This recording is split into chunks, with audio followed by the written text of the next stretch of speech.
5 constituencies as full implementation of 1 million per constituency pledge begins. And NDC big shots to leave parliament amid fires fresh charges against Mahama Ayarga, MP for Boku Central. I feel like you just said 275 times. Raymond, what's next? Yes, the Chronicle is reporting this morning PTA constructs 180,000 sick bay for Kintampo SHS. Now there's one about assassins open fire on Rollins's dispatch rider, and that's on the front page there. There's also another about hepatitis. It's not curable, but it is treatable. Did you say hepatitis? Hepatitis. Yes. All right. You know it's okay. Let's go. Renamed the Oh, but that's what I said. No, that's not what she said. Malik. The Herald newspaper, and anyone has not been here yet. The Herald newspaper, Auditor General hiding Finance Minister's 48 million Ghana city judgment debt payment, tension engulfs BNI over misuse of staff provident fund. Bagbin leaving Che Mensa Bonsu behind as oldest member of parliament. That's how they put it, right? That's on the front page. That's the man who has stayed in parliament the longest. Now, the Daily Guide is reporting this morning, and the Daily Guide has that particular story too. But the other story should be interested in Wyoming mansions on sale to the public. And then later, I'll be asking you a very important question of where you want to build it to be anyway. But okay. Mahama makes U-turn on Ghana card, and IGP's boy joins NDC's race, and that's on the front page of the Daily Guide too. The New Crusading Guide has virtually all the stories that we have done. One more story here. Atukwashi remains lawful head of a Jumako family Jasi chair. Then disregard frivolous, unsubstantiated allegations and renew my mandate. That's Augustine Kabu telling TEU members. Those are the stories on the front page of the New Crusading Guide newspaper. Today is reporting Vortic response to allegations on treatment of workers and backbone quits. It's also on the front page of the paper. Amidu is still chasing it there too, and that's what's on the front page of today. The Daily Statesman newspaper tricks to turn back flooding in Accra. MPP issues guidelines on orphan constituencies and the 1 million per constituency payment also on the front page of the Daily Statesman. Now, my final paper here is that of the Ghanaian Times. Special prosecutor filing fresh charges is here. Lead fight against corruption-related issues is also on the front page there. And Ghana is set to benefit from the Continental Free Trade Area Agreement. Not just because you are hosting it, but because you also want to put in plans to do so. That story about Ghana benefiting from the Continental Free Trade Area is also on the front page of the Daily Graphic newspaper. Free Trade, African Trade Secretariat game changer. That's Alan Chimatin, Trade Minister, saying, take charge of destiny. That's President Nana Akufo-Addo urging African leaders. GES implements new curriculum from September. Back page of the Daily Graphic newspaper. Senegal, Algeria for AFCON final. And Raymond was talking about Riyad Mahrez's goal yesterday. That wonderful kick. In fact, I straight to watching football, but it was a wonderful one. Manchester City. Yeah. You know. Oh, I didn't know about that one. I think it's more wonderful that Raymond is talking about soccer. You know? That's what losing the National Science and Maths quiz final can do to you. Absolutely. He just confessed that he didn't know Riyad Mahrez plays for Man City. But it's good that he did not get hypertension. You want to bring in Pasco into this matter? It's fine. Regardless, it's fine. Yes. At least you're not hypertensive, Raymond. Yes. Now, let's be clear. In 2007, almost 60% of the deaths that occurred at the Kolebu Teaching Hospital were related to hypertension. So 60%? 60%. Wow. So even in 2007, then we issued a national plan to deal with it. The non-communicable diseases unit of the Ghana Health Service was alarmed by the situation, so they felt like they needed to deal with it properly. Now, if you fast forward to now, we are being told that there are 86% of the adults walking the streets of Accra and other major cities in the country, especially in the urban areas, 86% of these adults, they don't really know whether they are hypertensive or not, but they are. Okay. So they are hypertensive, their blood pressure is they don't know. In fact, they've not taken any steps at all. And only 13% of people who are hypertensive have actually taken steps to control their blood pressure. So the other grouping, which is more than 86%, is a grouping that are in extremely highly risky ends. They can today have elevated blood pressure, result in some complication of one way or the other, stroke and other things can happen to them, and they will die immediately. Indeed, it's been shared in 2016 that in 2016, 89% of people got to know that they had hypertension when they died.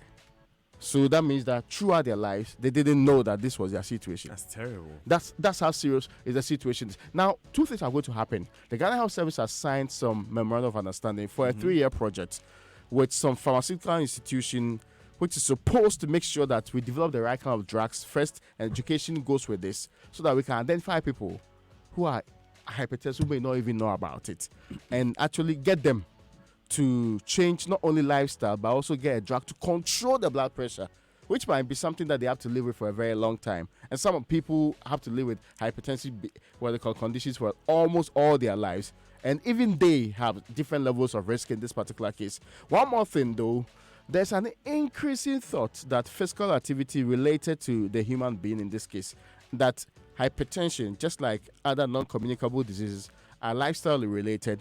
And interestingly, the data suggests that if you live in urban areas, you are more likely to be hypertensive. Because there's so much stress. Yeah, and yeah. lifestyle. So what are we doing playing a part. in terms of preventive healthcare? What are we doing to make sure that hypertension goes I remember down? the late Kwashiga started the regenerative healthcare system at the Ghana Health Service. The idea was that get people Died to do with more. him.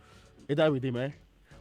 Get people to do more Sadly. exercise, let them be more active, let them eat the right kind of food. And I think people are getting back on, because I see people pursuing, maybe it will not be properly informed, the ketogenic diets and other things are people's own quest. When I'm coming to work very early in the morning, I see a long list of, a long line of people jogging. Some, I don't know for whichever intent, but seeking to improve their lifestyles in this case. You know what?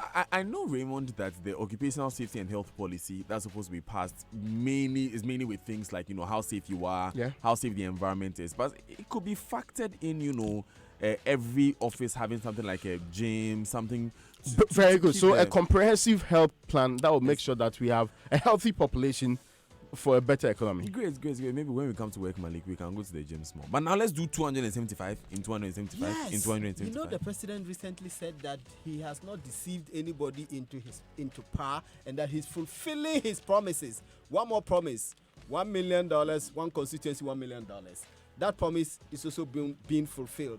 Now, letters of commencement were granted by the finance minister to 3 development authorities to commence the implementation of the one constituency, $1 million. This was a promise that was made by the MPP in the run-up to the 2016 elections. The president said that his government was going to give every constituency, the 275 constituencies, $1 million every year. And this amount is to take care of local needs, in terms of local infrastructure needs for these areas.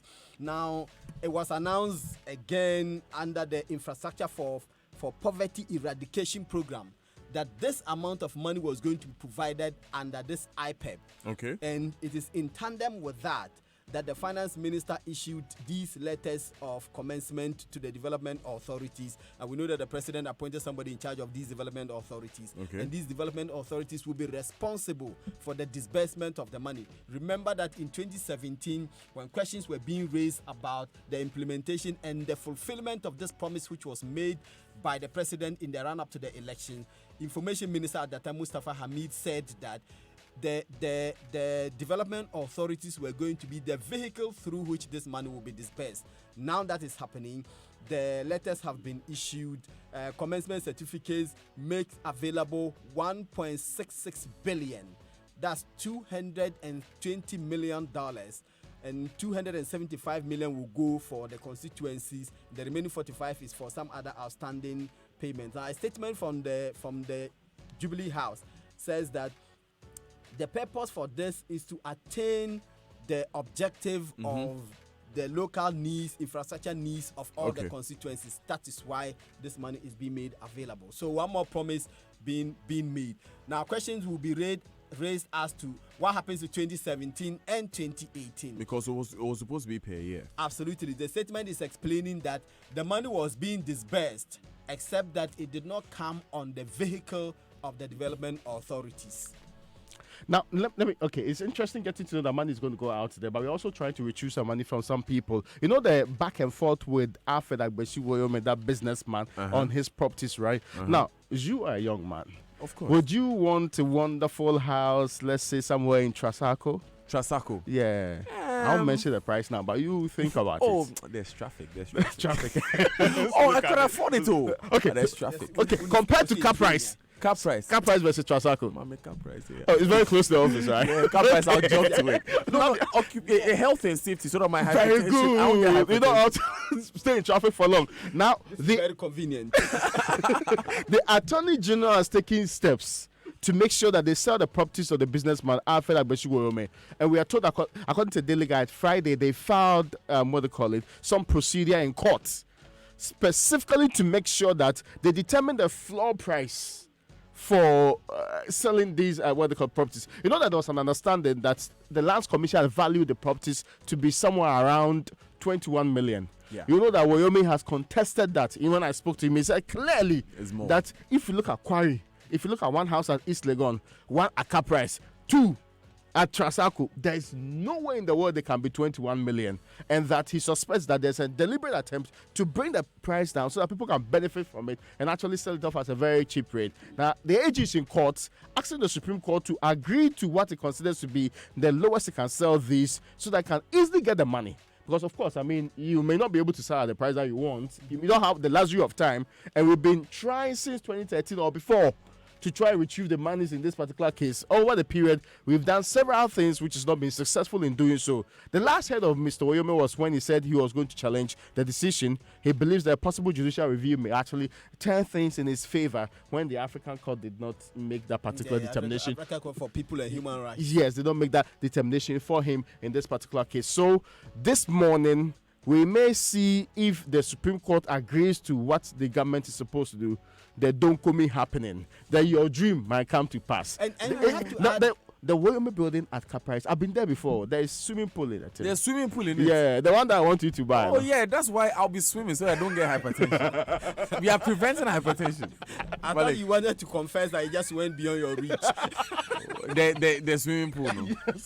Yes. But I just wanted to add a small point that at the time when Wyoming was complaining to you that he did not think that the value put on the properties was accurate, the Deputy Attorney General, Godfrey Dami, actually said that as the state, if the value of the property was actually more than the 20 million, it's better for the state because the amount of money the state is trying to retrieve from him is 47 million Ghana cedis. Therefore, if the properties that Wyoming has can fetch the state more than the 20 million value that they got, then it's actually good for the state. And so there's no basis at all for which reason the state would want to undervalue the properties. Let's go to Parliament.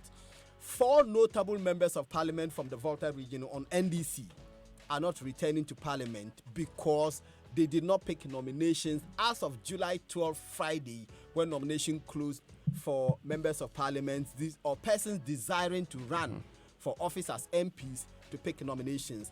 These notable persons are Richard Kwashiga, Member of Parliament for Keta, Clement Kofi Humado, we know him, former Youth and Sports Minister. Under him, some of the JIDA controversies happened. He is MP for Anglo. He's also not picked nominations. Obviously, the most famous amongst them, Fifi Fiavi Kweti. Frankly. Add frankly. Yeah. He's not picked nominations. He is Ketu South. Now, there's an interesting relationship between Richard Kwashiga and Fifi Kweti. Richard Kwashiga succeeded Fifi Kweti as propaganda secretary of the NDC. And both of them went into Parliament. Of course, subsequently, Richard Kwashiga himself didn't run again for office. But both of them have served as propaganda secretary of the NDC before. Both of them went into Parliament in the 2012 elections. Then they retained their seats in 2016, and both of them are going out. One more person who has not picked nomination yet, but Raymond and I were having a discussion as to whether it is certain that she will not run. Dr. Mrs. Benny Ediku Helu. Raymond says that they call her Hello in Parliament. So she has also not picked nomination, but her constituency, the Hohoi constituency, the nomination there has been extended to Tuesday, that's tomorrow, 16th July. So even though she hasn't picked yet, it's uncertain whether we can say she will not go. But the regional secretary of the NDC says that these 4 persons are not going. I'm talking James Gunu.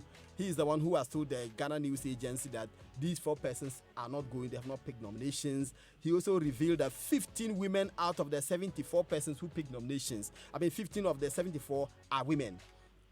And they have picked nominations to run. And in constituencies such as these, when you win your primaries, yes, for the NDC in the Volta region, you are gone. But then again, you never know, because the NPP won Michael Jatto's seat.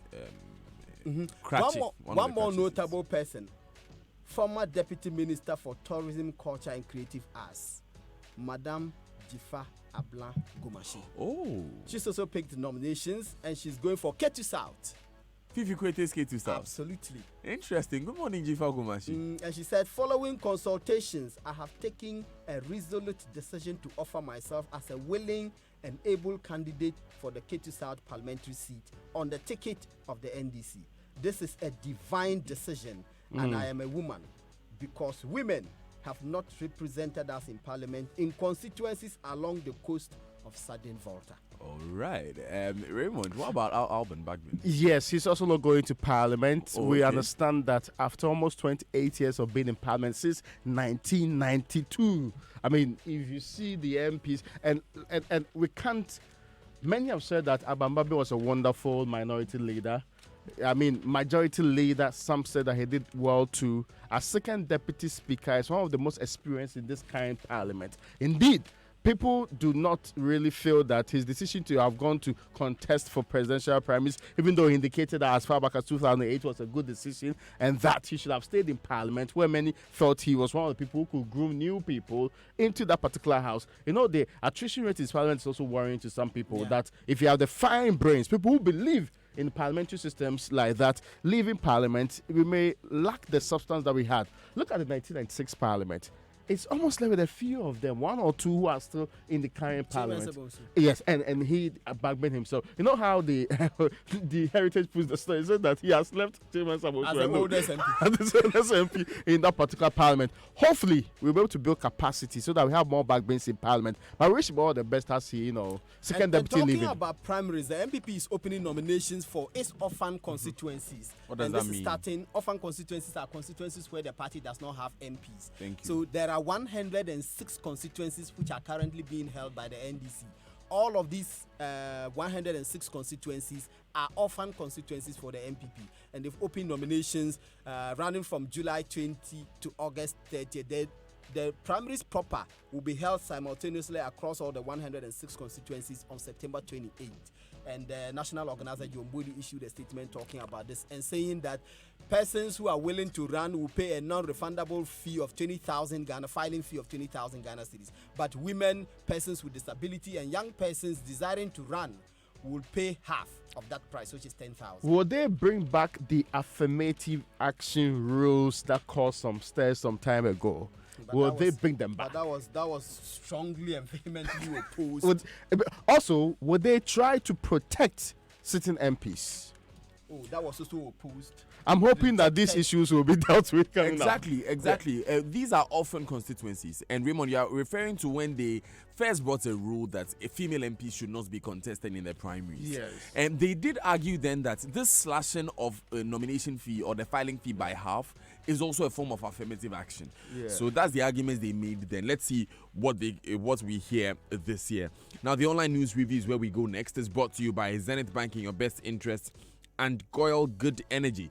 Make your day productive by relying on quality fuel from Goil, your 3-time CIMG Petroleum Company of the Year.